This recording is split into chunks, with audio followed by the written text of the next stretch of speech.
क्या आपने कभी ये सोचा है कि इंसान बिना किसी सीधे इनाम या सज़ा के इतने मुश्किल और जटिल व्यवहार कैसे सीख लेता है? मतलब हम अक्सर बस दूसरों को देखकर ही बहुत कुछ सीख जाते हैं ना, लेकिन इसके पीछे का असल विज्ञान क्या है? आज के हमारे इस एक्सप्लेनर में हम एल्बर्ट बंडूरा की मशहूर सोशल लर्निंग थियरी के जरिए मानव व्यवहार के इस सबसे बड़े रहस्य को सुलझाने वाले हैं। ये एक ऐसा कमाल का सिद्धांत है जो बताता है कि कैसे किसी एक व्यक्ति का व्यवहार पानी में उठने वाली लहरों या रिपल इफेक्ट्स की तरह पूरे के पूरे समाज में फैल सकता है। तो इस पूरी प्रोसेस को अच्छे से समझने के लिए हम आज क्या-क्या कवर करने वाले हैं, एक नज़र डालते हैं। ब्लैक बॉक्स के पार, सीखने के 4 चरण, बोबो डॉल प्रयोग, हम किसकी नकल करते हैं, सेल्फ एफिकेसी की ताकत और व्यवहार का चक्र। हम दिमाग की आंतरिक प्रक्रियाओं से शुरू करके मशहूर प्रयोगों तक जाएंगे और अंत में बिहेवियर के पूरे लूप को समझेंगे। चलिए सीधा टॉपिक पे आते हैं। हमारा पहला भाग है ब्लैक बॉक्स के पार, व्यवहारवाद और अनुभूति के बीच की कड़ी। देखिए, साइकोलॉजी के इतिहास में एक समय था जब हर चीज को सिर्फ व्यवहारवाद या बिहेवियरिज्म के चश्मे से ही देखा जाता था। लेकिन एल्बर्ट बंडूरा ने आकर एक ऐसा पुल बनाया जिसने इस पुरानी सोच को हमारी सोचने समझने की क्षमता यानी कॉग्निशन के साथ जोड़ दिया। इसे ऐसे समझिए, पारंपरिक व्यवहारवादी मॉडल इंसान के दिमाग को एक अंधेरे ब्लैक बॉक्स की तरह मानता था। उनका सोचना था कि बस बाहर से कोई स्टिम्युलस आया और इंसान ने बिना सोचे समझे उस पर रिस्पॉन्स दे दिया। लेकिन बंडूरा का जो कॉग्निटिव मॉडल था, उसने मानो दिमाग में एक बत्ती जला दी। उन्होंने बताया कि बाहरी इनपुट और हमारी प्रतिक्रिया के बीच एक बहुत ही एक्टिव विचार प्रक्रिया चलती है। मतलब किसी की नकल करने से पहले हमारा दिमाग बाकायदा उस जानकारी को प्रोसेस करता है। अब आते हैं दूसरे हिस्से पर, सीखने के 4 चरण, नकल का आंतरिक तंत्र। यहाँ सबसे ज़रूरी बात यह है कि केवल किसी चीज़ को देख लेना ही उसे सीखने के लिए काफ़ी नहीं है। हमारे दिमाग के अंदर कुछ खास मैकेनिज्म ट्रिगर होने चाहिए। तो आइए देखते हैं कि ये 4 स्टेप्स आखिर काम कैसे करते हैं। बंडूरा के हिसाब से किसी भी व्यवहार की नकल करने के लिए इन 4 स्टेप्स का पूरा होना एकदम मस्ट है। पहला है ध्यान। भाई, सामने वाले का व्यवहार इतना दिलचस्प तो हो कि उस पर नजर जाए। दूसरा है धारणा, यानी दिमाग में उस एक्शन की एक मेमोरी बननी चाहिए। तीसरा है मोटर प्रजनन, मतलब उस काम को शारीरिक रूप से कर पाने की एबिलिटी। और चौथा है प्रेरणा, यानी उसे करने की आपकी अपनी इच्छा। ये बहुत लॉजिकल है। अब सोचिए, एक 90 साल की दादी किसी आइस स्केटर को देखकर उसके मूव्स याद तो कर सकती हैं, लेकिन मोटर रिप्रोडक्शन की कमी के कारण वो उसकी नकल नहीं कर सकती। अगर एक भी स्टेप मिस हुआ तो समझ लीजिए सीखने की प्रक्रिया वहीं रुक गई। तो अब आता है हमारा तीसरा और सबसे चर्चित सेक्शन, बोबो डॉल प्रयोग, सिद्धांत का जमीनी परीक्षण। ये हमें उस सॉलिड प्रूफ की ओर ले जाता है जिसने इस पूरी थ्योरी को दुनिया के सामने साबित किया। चलिए 1961 के उस ऐतिहासिक एक्सपेरिमेंट को देखते हैं जिसने साइकोलॉजी की दुनिया में तहलका मचा दिया था। 72, जी हाँ 72, ये कोई छोटा मोटा ट्रायल नहीं था। स्टैनफोर्ड यूनिवर्सिटी के नर्सरी स्कूल के 3 से 6 साल की उम्र के 72 बच्चों को इस रिसर्च का हिस्सा बनाया गया था। ये नंबर खुद बताता है कि ये एक्सपेरिमेंट कितने बड़े और सीरियस लेवल पर किया गया था। इन बच्चों को 3 अलग अलग ग्रुप्स में बांटा गया। पहले ग्रुप ने देखा कि एक वयस्क बोबो डॉल नाम के एक हवा भरे खिलौने को पूरी तरह मार पीट रहा है। दूसरे ग्रुप ने एक बिल्कुल शांत वयस्क को देखा और तीसरे यानी कंट्रोल ग्रुप ने किसी को नहीं देखा। नतीजे सच में चौंकाने वाले थे। जिन बच्चों ने उस आक्रामक वयस्क को देखा था, उन्होंने खिलौने के साथ बिल्कुल वैसी ही मारपीट और गालियों की डायरेक्ट कॉपी की। उन्होंने हूबहू वही किया जो उन्हें देखा था। हालांकि किसी भी थ्योरी का एक्सप्लेनर बनाते वक्त हमें निष्पक्ष रहना चाहिए। सच कहूं तो आज के टाइम पे अगर कोई ऐसा एक्सपेरिमेंट करे ना, तो एथिक्स के नाम पे काफी बवाल हो जाएगा।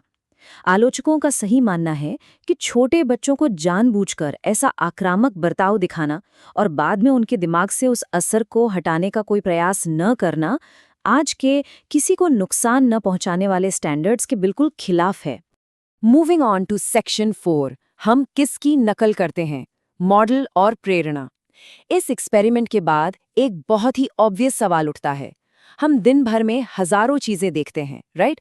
लेकिन हम सिर्फ कुछ ही आदतों को क्यों अपनाते हैं और बाकी को इग्नोर क्यों कर देते हैं?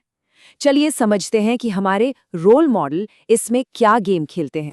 हम सिर्फ अपने सामने मौजूद जिंदा इंसानों से ही नहीं सीखते, हम मौखिक निर्देशों यानी किसी के बताए गए स्टेप से भी सीखते हैं। और आज के डिजिटल युग में सबसे ज्यादा असर तो प्रतीकात्मक मॉडल का होता है, जैसे टीवी, किताबें, फिल्में और वीडियो गेम्स। लोग अपने कमरों में बैठे बैठे ही मीडिया के जरिए नए नए व्यवहार सीख रहे हैं। और यहाँ एक बहुत ही दिलचस्प कॉन्सेप्ट एंट्री मारता है, विकेरियस रीइंफोर्समेंट।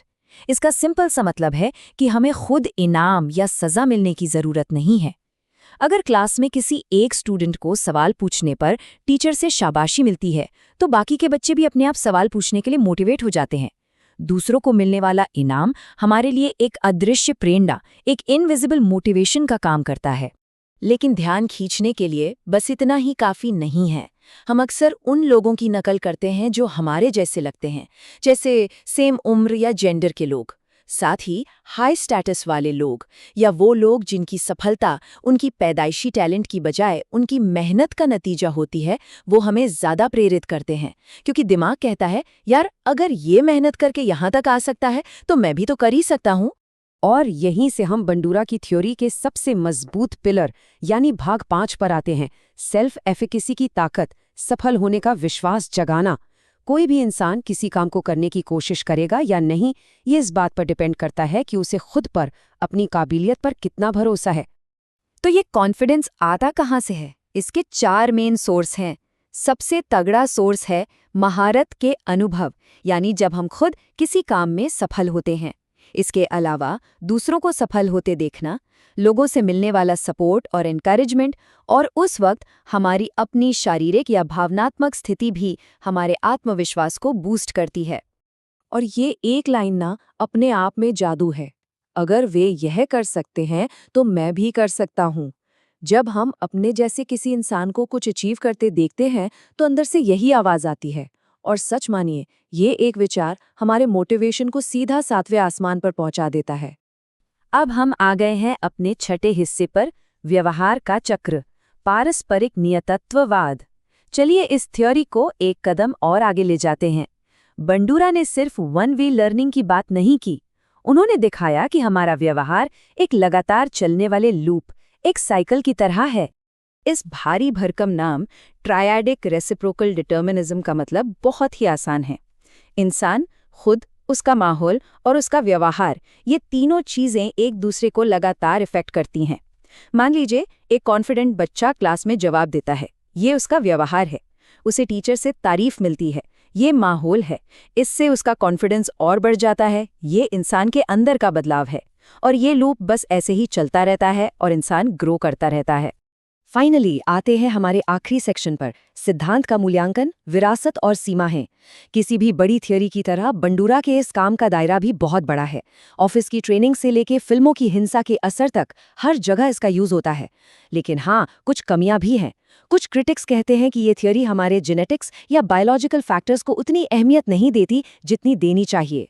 इसे और अच्छे से समझने के लिए जरा सिगमंड फ्रॉइड और एल्बर्ट बंडूरा को आमने सामने रखिए। फ्रॉइड मानते थे कि इंसान अपनी अचेतन इच्छाओं के कंट्रोल में है और उसकी पर्सनैलिटी 5 साल की उम्र तक ही सेट हो जाती है। लेकिन बंडूरा की सोच एकदम अलग और एम्पावरिंग है। वो कहते हैं कि हम अपने ऑब्जर्वेशन से सीखते हैं, अपनी मर्जी से अपने एक्शंस बदल सकते हैं, और सबसे खास बात, सीखना कोई ऐसी चीज नहीं जो बचपन में रुक जाए। ये तो जिंदगी भर चलने वाली प्रोसेस है। तो इस पूरे एक्सप्लेनर के बाद एक बहुत ही गहरा सवाल दिमाग में आता है, क्या हम अपने माहौल को बनाते हैं या माहौल हमें बनाता है? बंडूरा के हिसाब से जवाब है दोनों। इंसान के बिहेवियर का ये 2 वे सिस्टम समझना सच में कमाल का है। ये हमें खुद को और अपने आसपास की दुनिया को और भी बारीकी से देखने पर मजबूर करता है। तो अगली बार जब भी आप कोई नया ट्रेंड या व्यवहार देखें तो जरूर सोचिएगा कि आखिर इसकी शुरुआत कहाँ से हुई होगी।